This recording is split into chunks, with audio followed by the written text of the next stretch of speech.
नमस्कार, जय हिंद, राम राम। प्यारे विद्यार्थियों, हम पूर्व में स्वर संधि के जो 5 मुख्य भेद हैं उनको पढ़ चुके हैं, दीर्घ, गुण, वृद्धि, यण और अयादि। आज के वीडियो में हम जो बचे हुए शेष 3 भेद हैं उनके बारे में जानेंगे। तो सबसे पहले आता है पूर्व रूप स्वर संधि। पूर्व रूप स्वर संधि है वो कहाँ होती है? यदि पदांत कोई शब्द है, पदांत क्या हो, ए या ओ आए, है ना, और उसके बाद में ए आए, तो ऐसी परिस्थिति में है वो अयादि स्वर संधि लागू नहीं होकर के। देखो, अपदांत शब्द हो, देखो आप कहोगे कि सर ए और ओ के बाद ए आए, ऐसा तो अयादि संधि में भी था, लेकिन यहाँ अयादि लागू नहीं होगी क्योंकि ये शब्द क्या हैं? पदांत। और अयादि में जो शब्द थे वो क्या थे? अपदांत। अब आप कहोगे सर पदांत या अपदांत में अंतर क्या है ना? पदांत का मतलब होता है शब्द के अंत में। क्या? शब्द के अंत में, अर्थात कोई सार्थक शब्द होता है वो।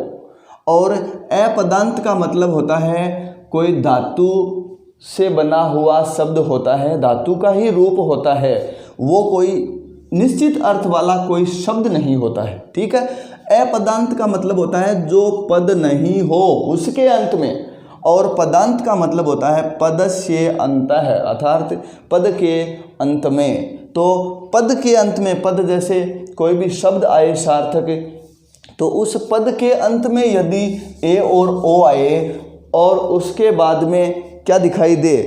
ए हो, तो ऐसी परिस्थिति में क्या होगा? ए ओ है, इसमें कोई परिवर्तन नहीं होगा। इसमें क्या होगा?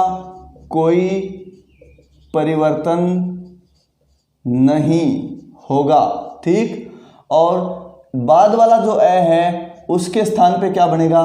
एक चिन्ह बन जाएगा ऐसा, और इस चिन्ह का नाम है अवग्रह चिन्ह। क्या नाम है? अवग्रह चिन्ह। ठीक है, ये है इस संधि का फॉर्मूला। यदि किसी शब्द में अर्थात पदांत में ए और ओ हो और उसके बाद में यदि ये ए आए, ह्रस्व ए, तो क्या होगा? जो ए ओ है उसमें तो कोई परिवर्तन नहीं होगा, और जो ए है उसके स्थान पे क्या हो जाएगा? अवग्रह चिन्ह बन जाएगा। ठीक है, यही है पूर्व रूप स्वर संधि। कुछ उदाहरण देखते हैं अपन। जैसे फॉर्मूला, ये एक ही फॉर्मूला है इसका, यही समझा दिया मैंने, लिख दिया है। जैसे शब्द आता है ग्राम्य जोड़ अस्मिन, शब्द आता है ग्राम्य जोड़ अस्मिन, तो आप बताओ ग्राम्य जोड़ अस्मिन शब्द में क्या होगा? ए आ रहा है, पदांत है। देखो, ग्राम क्या है? पद है ना, एक सार्थक शब्द है, और पद के अंत में ए आ रहा है, इसका मतलब ये पदांत में ए है। और इसके बाद में अस्मिन का ए आ रहा है, ह्रस्व ए, तो क्या शब्द बनेगा? ग्राम्य। ठीक है, और देखो इसमें कोई परिवर्तन नहीं हो रहा है और अवग्रह चिन्ह बन जाएगा इस ए के स्थान पे। इस प्रकार से ये संधि युक्त शब्द है वो बनेगा। क्या बनेगा? ग्राम्य जोड़ अस्मिन का क्या बन गया? ग्राम्य अस्मिन। ठीक है, इसी प्रकार से शब्द लेते हैं ओ वाला। जैसे एक शब्द आता है विष्णु,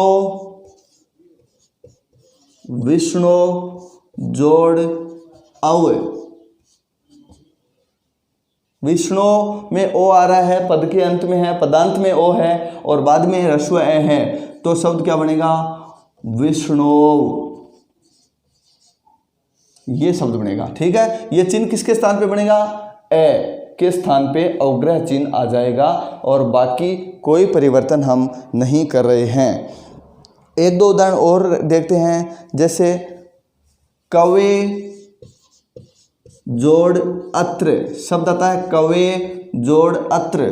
कवे में ए है, पदांत में ए आ रहा है, आगे अत्र का ए, ह्रस्व ए आ रहा है, तो क्या हो जाएगा?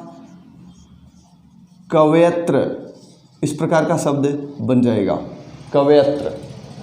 ठीक है, एक उदाहरण और लेते हैं, फिर उसके बाद में अगली संधि लेते हैं अपन। जैसे शब्द आता है गुरव, गुरो जोड़ अव। इसी प्रकार के कुछ संक्षिप्त जो कुछ ही शब्द इसके उदाहरण के रूप में मिलते हैं। तो क्या बन जाएगा? गुरव। ठीक है, यानी शब्द में आपको क्या मिलेगा? पहचान के रूप में यदि किसी शब्द में अवग्रह चिन्ह मिले तो वहां निश्चित रूप से पूर्व रूप तो लागू होगी ही, हो सकता है एक दो संधि और भी लागू हो, लेकिन पूर्व रूप संधि तो है ही। अवग्रह चिन्ह के स्थान पे ए बना दो, बाकी कोई परिवर्तन नहीं करना है, टुकड़ा करना एकदम सीधा है। ठीक है, तो ये है पूर्व रूप स्वर संधि। समझ गए? यदि पदांत में ए ओ हो और उसके बाद में ह्रस्व ए आए तो पदांत के ए ओ में कोई परिवर्तन नहीं होगा और जो ह्रस्व ए है उसके स्थान पे अवग्रह चिन्ह बन जाएगा। यही है पूर्व रूप स्वर संधि। अब हम अगली जो संधि है ये थी छठी संधि। कौन सी? छठी। 5 पूर्व में पढ़ चुके हैं अलग अलग वीडियोज में, छठी हो गई। अब हम अगली संधि लेते हैं पर रूप स्वर संधि। पर रूप स्वर संधि किन परिस्थितियों में होती है वो पढ़ते हैं। संधि है 7वीं, पर रूप स्वर संधि। स्वर संधि का 7वां भेद। पर रूप स्वर संधि है वो कहाँ होती है, किन परिस्थितियों में पर रूप संधि लागू होती है, ये हम देखते हैं। कुछ उदाहरण भी देखेंगे। संक्षिप्त में ये संधि है, इसमें भी ज़्यादा नहीं है।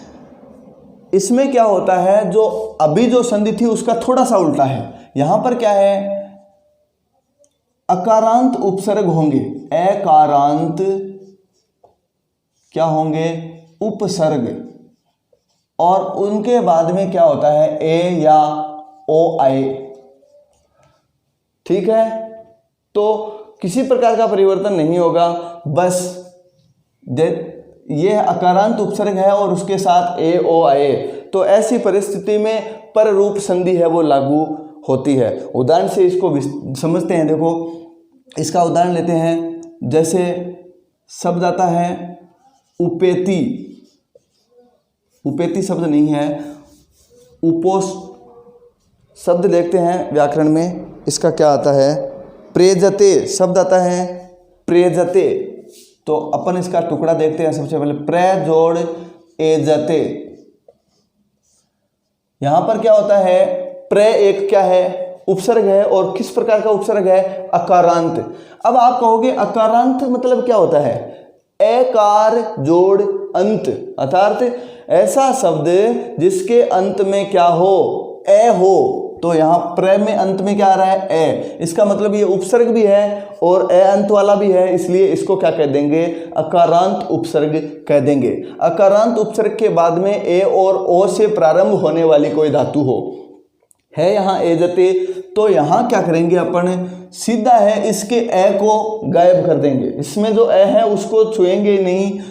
वैसे देखो अपन हम पूर्व में जो संधि पढ़ चुके हैं उस संधि में से, जैसे ये संधि आई थी, ऐसी परिस्थिति में कौन सी संधि लागू होती है, वृद्धि संधि काम करती थी, है ना। यदि ए के बाद ए आए तो आई बनना चाहिए और वृद्धि संधि का नियम लागू होना चाहिए। लेकिन ये जो पर रूप संधि है वो यहाँ वृद्धि का अपवाद के रूप में काम कर रही है और शब्द बन जाएगा प्रेजते। शब्द क्या बन जाएगा, प्रेजते, प्रे जोड़ एजते।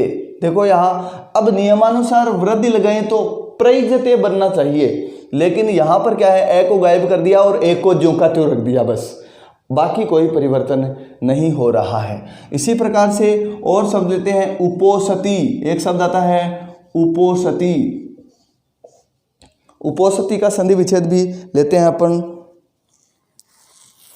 उपोषति यहाँ मूर्धन्य से है उपोषति में। उपोषति संधि विच्छेद क्या होगा, उप जोड़ औषधि। इसके बहुत ही कम उदाहरण संस्कृत व्याकरण में मिलते हैं, ज़्यादा उदाहरण इसके भी नहीं है। उप जोड़ औषधि, उपोषति। देखो ये भी अकारांत उपसर्ग है, इसके बाद में ए और ओ दोनों के एक एक उदाहरण देखे ये मिल रहे हों, तो ऐसी परिस्थिति में पर रूप स्वर संधि काम करती है। इसके अलावा पर रूप स्वर जो स्वर संधि है, इसके कुछ अपवाद स्वरूप भी हैं, उनको हम लेते हैं क्योंकि आजकल परीक्षाओं में अपवाद ज़्यादा पूछे जाते हैं। तो एक शब्द आता है सकंधु, सकंधु शब्द आता है सकंधु। संधि विच्छेद करोगे तो क्या बनेगा? सक जोड़ अंधु, सक जोड़ अंधु बराबर क्या बन जाएगा? सकंधु। तो एक सूत्र आता है संस्कृत व्याकरण में इसी से संबंधित, उसी सूत्र के हिसाब से यह शब्द है वो बना है अंधु, सक जोड़ अंधु, सकंधु। ठीक, विसर्ग यदि यहाँ लगा हुआ है तो यहाँ भी विसर्ग लगा देंगे। ठीक है, इसी प्रकार से करकंधु भी बनता है। करकंधु क्या होगा? कर्क जोड़ अंधु, है ना, कर्क देश का कुआ, सकंधु। सकंधु शब्द का अर्थ होता है बेर, बेर जो होता है वो। इसी प्रकार से शब्द आता है कुलटा, कुलटा शब्द क्या है? कुलटा। तो कुलटा शब्द है वो भी किसका है? इसी संधि का है, कुल जोड़ अटा, कुल जोड़ अटा। इस प्रकार के शब्द व्याकरण में आजकल ज़्यादा पूछे जाते हैं। देखो, अब आप कहोगे कि यहाँ ये पर रूप संधि कैसे हुई? तो एक सूत्र आता है सकंधवादिषु पर रूप वाच्यम। ठीक है, वो सूत्र कहता है कि सकंधु आदि गण में जो शब्द पढ़े जाते हैं उन शब्दों में हमेशा कौन सी संधि होती है? पर रूप संधि काम करती है। देखो यहाँ पर ए है, दोनों मिलकर के दीर्घ का अपवाद है। ये ए और ए मिलकर के क्या बनना चाहिए? आवर्ण सकांधु होना चाहिए, लेकिन सकांधु नहीं होकर के सकंधु हो रहा है। क्यों? क्योंकि ये पर रूप संधि है, सूत्र कह रहा है। फिर करक अंधु, ये भी दीर्घ का अपवाद है। कुल जोड़ अटा, कुलटा, ये भी दीर्घ संधि का अपवाद है। कुछ और अपवाद लेते हैं इसी संधि के। ऐसे ही एक शब्द आता है सीमंतः, शब्द आता है सीमंतः। सीमंतः शब्द में दोनों नियम लागू हो जाते हैं। सीमंतः, सीमंतः का क्या हो जाएगा? सीमन जोड़ अंतः, सीमन जोड़ अंतः बराबर क्या हो जाएगा? सीमंतः। ये पररूप संधि है। और इस संधि, यहाँ पर दोनों संधियाँ लागू हो सकती हैं, दीर्घ संधि भी लागू हो सकती है। और दीर्घ लागू करेंगे तो सीमन, सीमन जोड़ अंतः का क्या हो जाएगा? सीमांतः शब्द बन जाएगा, सीमांतः। इस प्रकार का शब्द है और संधि विच्छेद दोनों का एक जैसा ही है। तो यहाँ क्या हो गई? दीर्घ संधि, और यहाँ हो गई पर रूप संधि, पर रूप संधि। ठीक, पर रूप में क्या होता है? सीमंतः बनता है, और सीमांतः यदि हो तो पूर्व ये जो दीर्घ संधि है वो लागू हो जाती है। इसी के एक दो उदाहरण और लेते हैं क्योंकि ये काफ़ी इसके उदाहरण पूछे जाते हैं। जैसे एक शब्द आता है मनीषा, शब्द क्या आ जाता है? अपवादों को हम मिटाते नहीं है एक बार। मनीषा, मनीषा शब्द में भी कौन सी संधि है? पर रूप संधि है। इसका संधि विच्छेद क्या होगा? मनस जोड़ ईसा, मनस जोड़ ईसा। और संधि यही पर रूप स्वर संधि लागू होगी। ऐसे ही शब्द आता है पतंजलि, पतंजलि शब्द है, उसमें भी कौन सी संधि लागू होती है? पतत जोड़ अंजलि, अंजलि, पतंजलि, है ना, पतत जोड़ अंजलि। पतंजलि को ऐसे भी लिख सकते हैं अपन, पतंजलि, है ना, पतंजलि, पतत जोड़ अंजलि। ठीक है, ये हुई आपकी पूर्व रूप स्वर संधि। एक उदाहरण इसका और लेते हैं अपन। शब्द आता है मृत जोड़ अंडः। शब्द क्या आता है? मृत जोड़ अंडः, मृत जोड़ अंडः। तो यहां पर संधि विच्छेद दिया हुआ है और संधि पूछेंगे तो क्या हो जाएगा, मार्तंडः, ऐसा शब्द बनेगा। क्या बनेगा, मृत जोड़ अंडः का क्या बन गया, मार्तंडः। और संधि हो गई पूर्व रूप नहीं, पर रूप स्वर संधि। कौन सी, पर रूप स्वर संधि। पतंजलि, मनीषा, मार्तंडः, इस प्रकार के शब्द इस संधि में होते हैं। अब संस्कृत व्याकरण की जो अंतिम जो संधि है, इसका आप स्क्रीनशॉट ले सकते हैं चाहे तो, अपवाद हैं। एक मनीषा यहाँ मिटाया है मैंने। अब जो स्वर संधि का अंतिम भेद है उसको हम देख लेते हैं। इस वीडियो के साथ स्वर संधि को समापन करते हैं। संधि आती है, 8वीं संधि का नाम बताओ, कौन सी संधि बताई थी मैंने, प्रकृति भाव, बिल्कुल सही, प्रकृति भाव स्वर संधि। कौन सी, प्रकृति भाव स्वर संधि।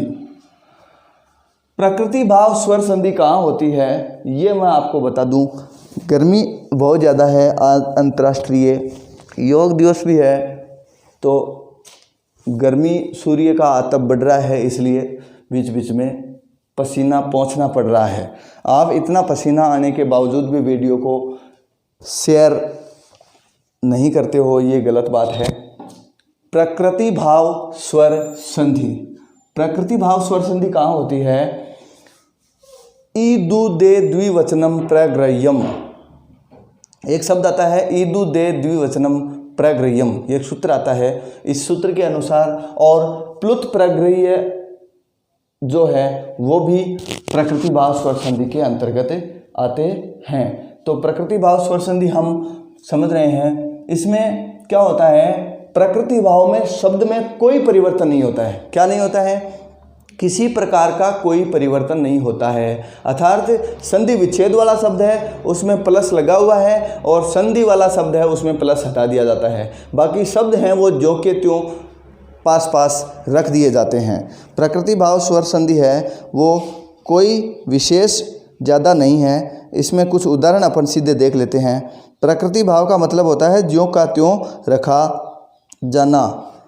प्रग्रह्यवाचक शब्द हैं, प्रग्रह्यवाचक शब्द होते हैं, प्रग्रह्य संज्ञा होती है और उस संज्ञा वाले शब्द हैं उनके बाद में यदि स्वर आए तो वो ज्यों के त्यों हटाते हैं। जैसे मैं इसको शॉर्ट में आपको समझा दूं, ई उ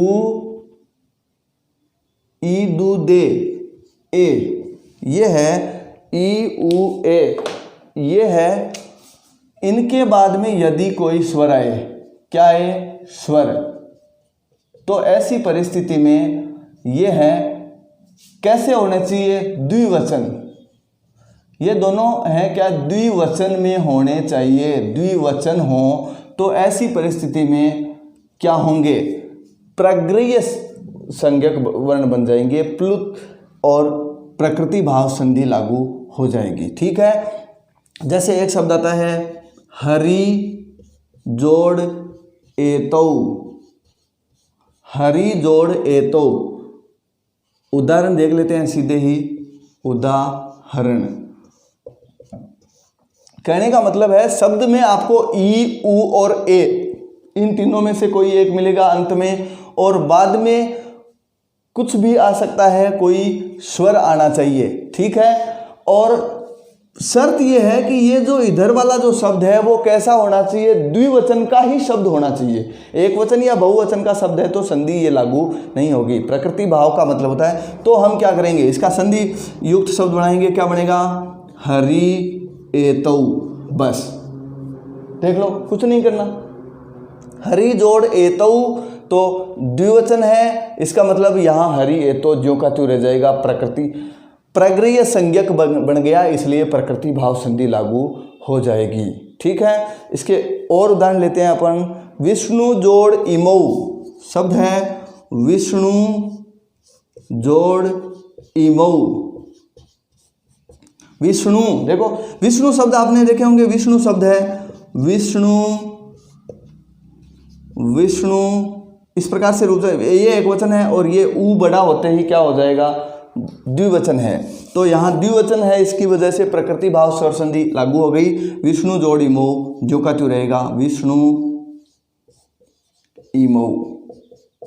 ठीक है, इसी प्रकार से और उदाहरण लेते हैं, जैसे साधु जोड़ इमऊ हो जाएगा साधु इमऊ।